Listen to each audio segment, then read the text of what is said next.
Karakat Lok Sabha seat से पवन सिंह के चुनाव लड़ने की घोषणा के साथ ही काराकाट का राजनीतिक समीकरण बदल गया है।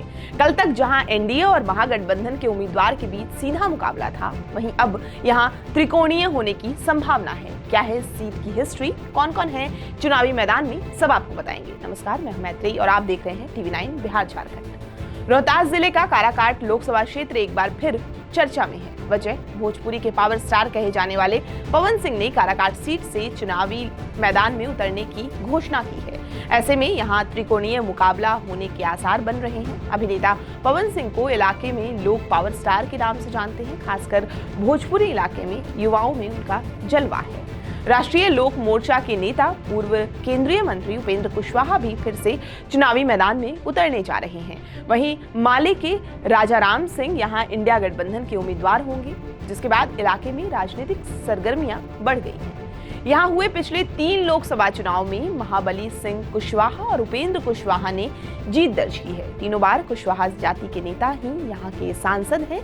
ऐसे में इस बार देखना है कि राजाराम सिंह और पवन सिंह के मैदान में आने पर चुनाव परिणाम क्या होता है। अब आपका सवाल होगा कि आखिर पवन सिंह ने काराकाट लोकसभा क्षेत्र को ही क्यों चुना।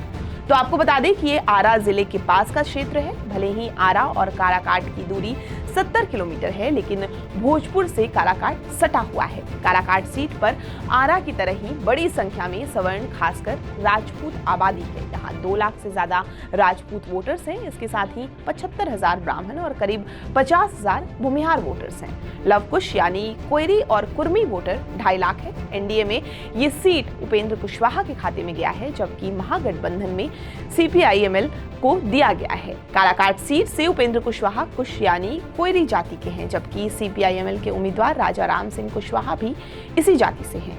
जाहिर है यहाँ कोयरी कुर्मी जाति के वोट दोनों उम्मीदवार में बटेंगे। ऐसे में राजपूत जाति से आने वाले पवन सिंह अगर सवर्ण वोट को साध लेते हैं तो वो यहाँ के परिणाम को प्रभावित जरूर कर सकते हैं।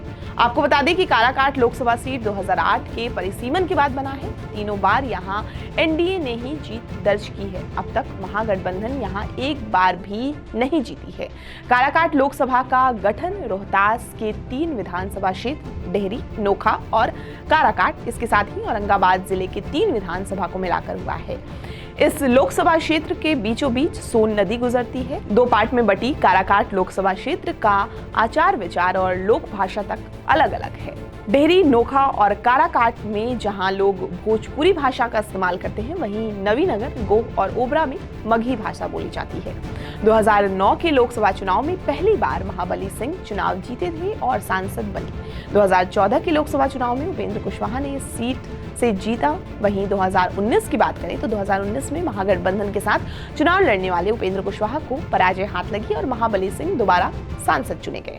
2024 के लोकसभा चुनाव में फिर उपेंद्र कुशवाहा एक बार मैदान में उतरे हैं, जबकि माले के राजाराम सिंह महागठबंधन के उम्मीदवार हैं। इस बीच भोजपुरी के पवन सिंह ने सोशल मीडिया पर काराकाट से चुनाव लड़ने की घोषणा की है, जिसके बाद पवन सिंह को लेकर इलाके में राजनीतिक सरगर्मियां जो हैं वो तेज हो गई हैं। बिहार की तमाम खबरों के लिए आप हमारे साथ बने रहें और देखते रहें TV9 बिहार झारखंड।